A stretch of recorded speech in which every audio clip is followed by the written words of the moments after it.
부터 21절입니다.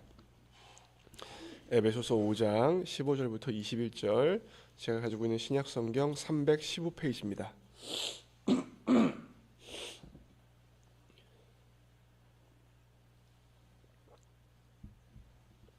다 찾으신 줄 알고 교독합니다. 제가 먼저 읽겠습니다. 그런즉 너희가 어떻게 행할지를 자세히 주의하여 지혜 없는 자같이 하지 말고 오직 지혜 있는 자같이 하여 세월을 아끼라. 내가 악하니라. 그러므로 어리석은 자가 되지 말고 오직 주의 뜻이 무엇인가 이해하라. 술 취하지 말라. 이는 방탕한 것이니 오직 성령으로 충만함을 받으라. 시와 찬송과 신령한 노래들로 서로 화답하며 너희의 마음으로 주께 노래하며 찬송하며 범사에 우리 주 예수 그리스도의 이름으로 항상 아버지 하나님께 감사하며 함께 읽겠습니다.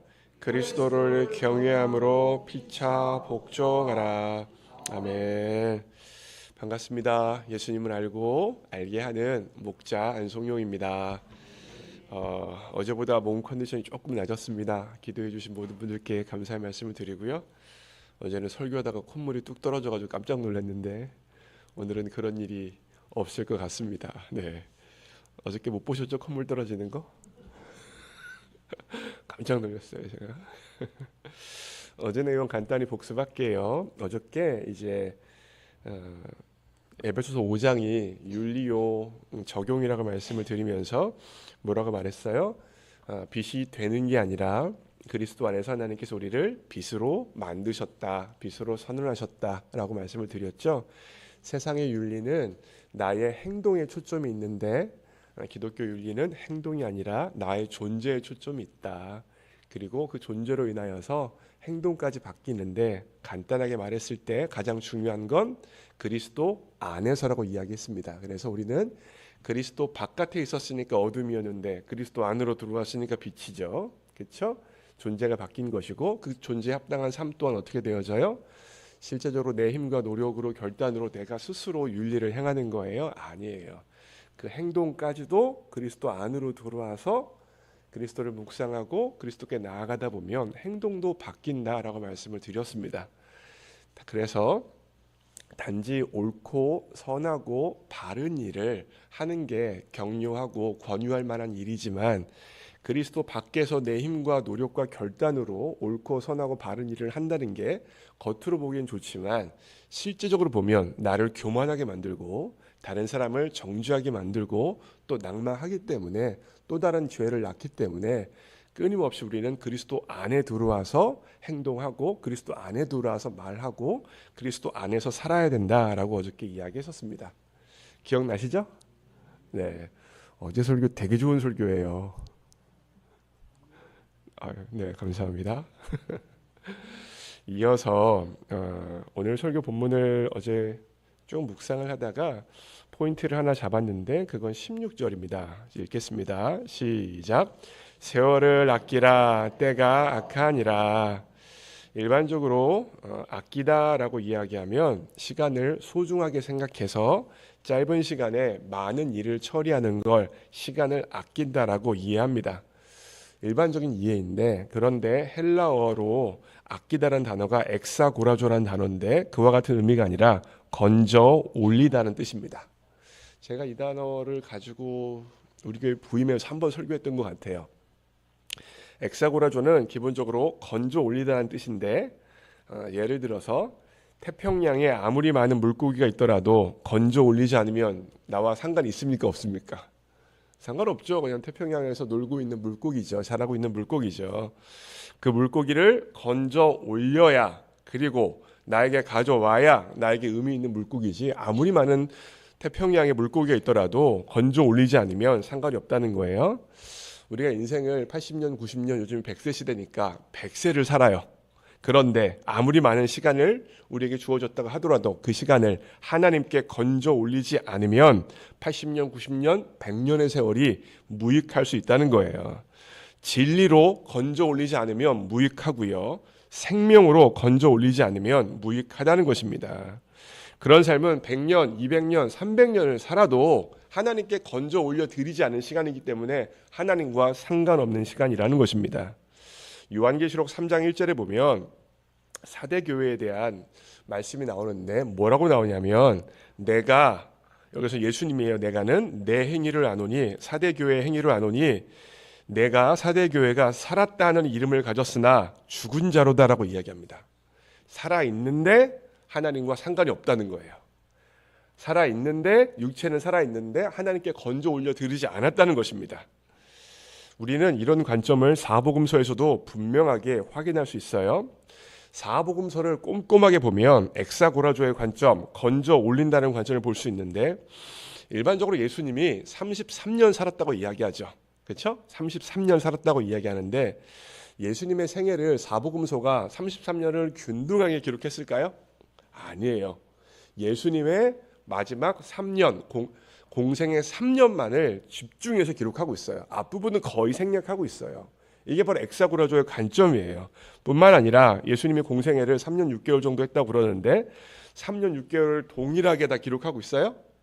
아니에요. 꼼꼼히 읽어보시면 예수님의 돌아가시기 전, 십자가 처형당하기 전 일주일을 굉장히 꼼꼼하게 기록하고 있다는 것입니다. 그러니까 무슨 말입니까? 시간이라고 다 같은 시간이 아니라는 겁니다. 시간이 1분, 1시간, 2시간 양쪽으로만 따질 수 없고 양을 넘어서는 질의 시간이 있다는 것이고, 그 질의 시간을 하나님 앞에 올려드리는 시간이 바로 살아있는 시간이고 의미 있는 시간이고 가치 있는 시간이라는 것입니다. 살아있으나 죽은 자로다라고 예수님께서 말씀하시잖아요. 우리는 건강에 관심이 많습니다. 저도 나이를 먹어가면서, 죄송합니다 어르신들, 그래도 조금 더 옛날보다는 건강에 대해서 관심이 좀 더 많아지는 것 같아요. 그래서 예전에 안 하던 운동도 하고 식단 조절도 하고 그러면서 살아가고 있어요. 건강 굉장히 중요합니다. 중요하죠. 그런데 하나님의 관점과 성경의 관점을 명확히 보셔야 돼요. 건강해서 80년 사는 거 중요한데 그 80년의 세월 가운데 얼마의 시간을 건져서 하나님께 올려드렸느냐, 이게 하나님이 보시는 거예요. 오랜 세월 산 것보다 더 중요한 건 무엇입니까?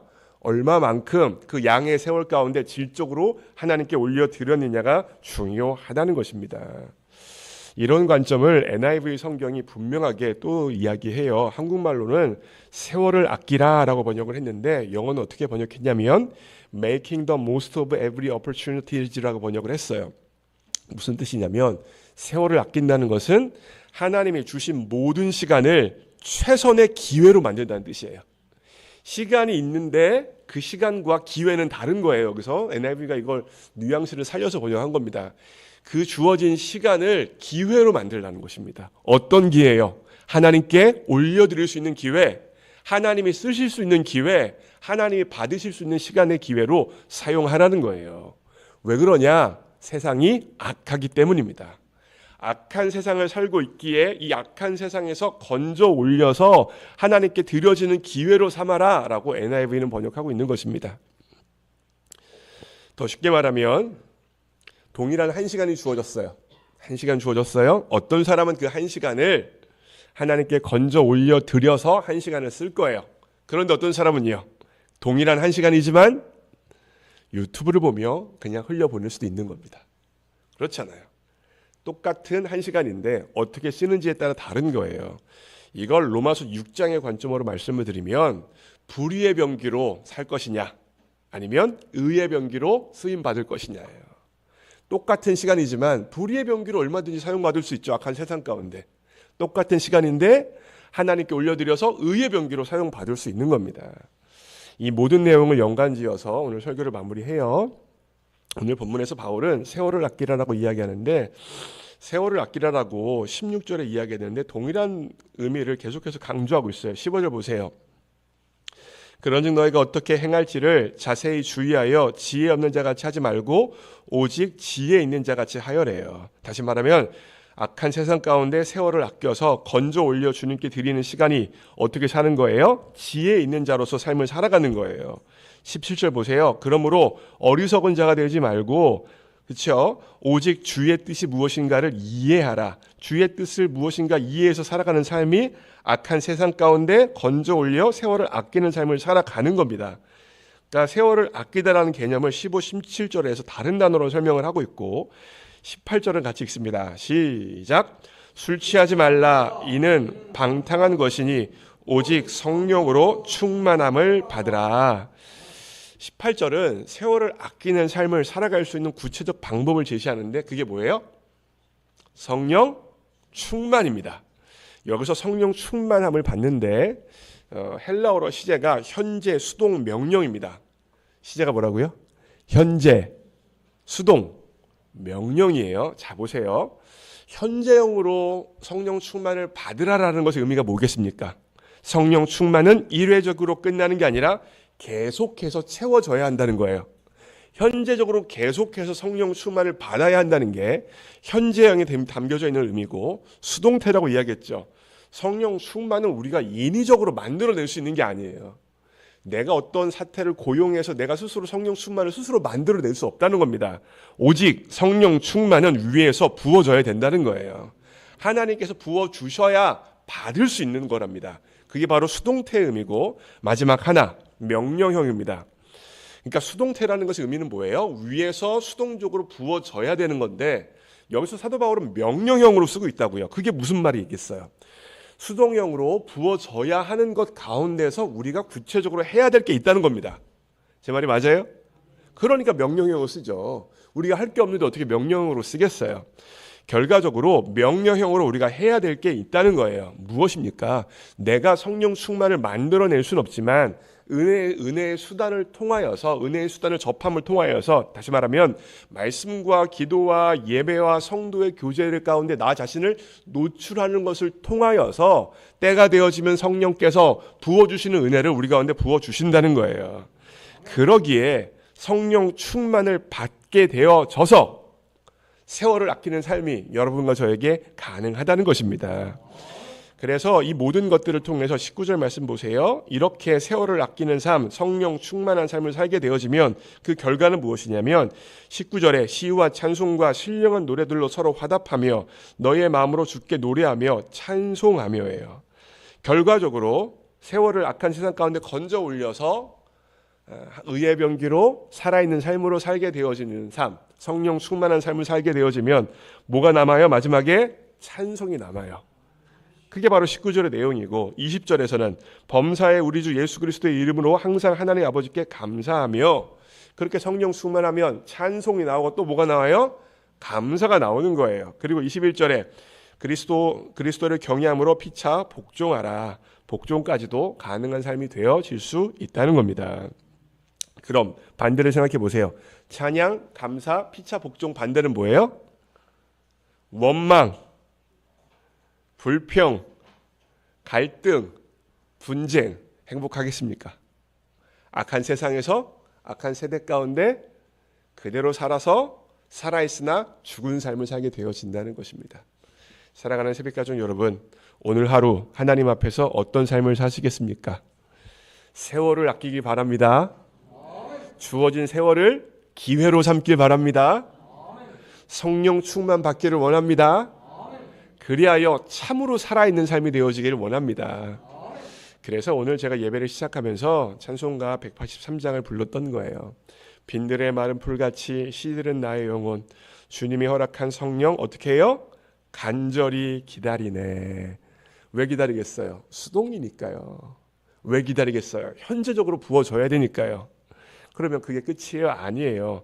가물어 메마른 땅에 단비를 내리시듯 성령의 단비를 내게 성령의 단비를 부어 새 생명 주옵소서. 뭐 하고 있는 거예요? 간구하고 있잖아요.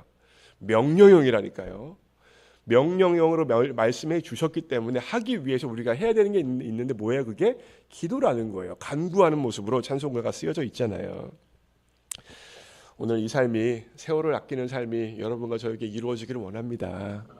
우리뿐만 아니라 우리 자녀들 또한도 하나님 붙들어 주셔서 이 악한 세상 가운데 세월을 아껴 살 수 있도록 도와주시고 살아있으나 죽은 삶 살지 않도록 우리의 자녀들 붙들어 주시고 우리의 목원들 붙들어 주시고 우리의 교회 성도님들 특별히 리더십들 붙들어 주시옵소서. 그리하여 생명력 넘치는 교회와 가정이 되어줄 수 있도록 성령님 역사하여 주옵소서. 기도할 수 있기를 원합니다. 제가 기도하고 주기도문 하심으로 예배를 폐합니다.